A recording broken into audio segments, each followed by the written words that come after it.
नमस्कार, केमन आছেন সবাই? শ্রী ১৩ পার্বণের আরও একটি পর্বে আপনাদের সবাইকে স্বাগত। এই প্রচণ্ড গরমে আমরা সবাই হাঁসফাঁস করছি, রান্নাঘরে যেতেও কিন্তু একদম ইচ্ছে করছে না।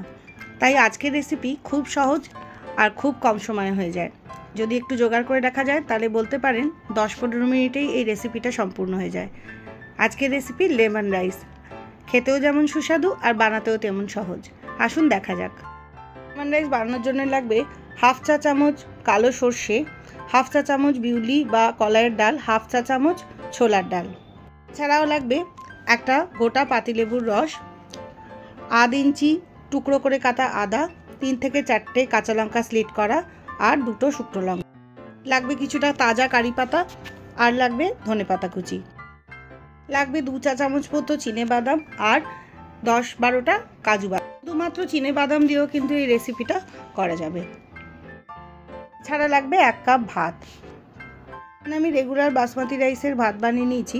ভাতটা কিন্তু আমি 1 ঘন্টা ফ্রিজে রেখেছিলাম, তাতে খুব ঝরঝরে হবে। এবার একটা কড়াতে 3 থেকে 4 চামচ মতো সাদা তেল দিয়ে দিচ্ছি। তেলটা একটু ভালোভাবে গরম হলে তখন দিয়ে দেবো চিনেবাদামটা। নাড়তে নাড়তে চিনেবাদামে যখন একটু হালকা রং ধরে আসবে তখন দিয়ে দেবো কাজু বাদামগুলো।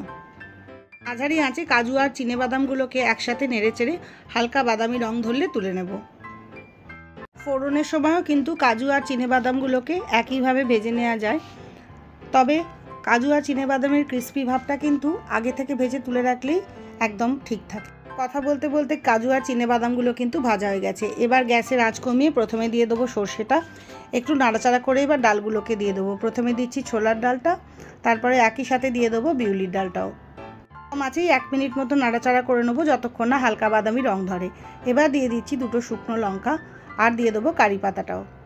পাতা দিয়েও কিন্তু কম আছে ফোড়নটাকে 15 সেকেন্ড মতো নাড়তে থাকবো।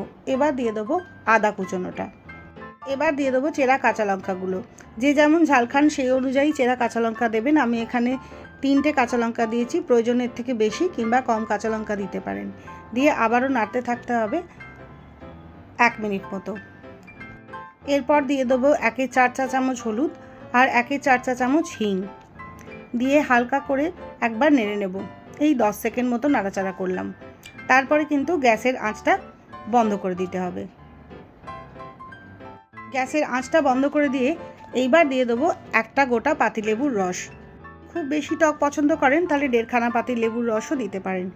একবার নাড়িয়ে নিয়ে এবার দিয়ে দিচ্ছি ভাতটা দেবার সময় কিন্তু গ্যাসের আঁচটা বন্ধই রেখেছি। এবার হালকা হাতে নিচ থেকে ওপরে আস্তে আস্তে ভাতটাকে নাড়াচাড়া করে মশলাটার সাথে ভালো করে মিশিয়ে ফেলতে হবে। ভাতটা ফোড়নের সাথে ভালোভাবে মেশানো হয়ে গেছে। এবার গ্যাসটাকে আরও একবার অন করে দেব, কিন্তু গ্যাসের আঁচটা একদম কমই রাখবো। দিয়ে দিলাম স্বাদ মতো নুন, ব্যাস আর কিছু দেবার নেই। এবার ভালোভাবে ভাতটাকে মিশিয়ে নেবো হালকা হাতে। তারপরে দিয়ে দিচ্ছি বাদামটা। সব শেষে দিয়ে দেবো কিছুটা ধনেপাতা কুচোনো। এই সময় আরও একটু কারি পাতাও দিতে পারেন। একবার ভালো করে নাড়াচাড়া করে নেব কম আঁচে রেখেই। ব্যাস তাহলেই তৈরি লেমন রাইস। মোটামুটি 10-15 মিনিটের মধ্যে ভাতটা যদি করা থাকে তাহলে এই রেসিপিটা আরামসে হয়ে যাবে। লেমন রাইস খেতেও কিন্তু অত্যন্ত সুস্বাদু হয়। দেখুন কি সুন্দর ঝরঝরে হয়েছে। আশা করি এই রেসিপিটা আপনাদের ভালো লাগলো। যদি ভালো লাগে তাহলে চ্যানেলটাকে সাবস্ক্রাইব করবেন আর সাথে থাকবেন, আর কমেন্টও অবশ্যই করবেন। আবার পরের এপিসোডে দেখা হবে, ততক্ষণের জন্য বাই।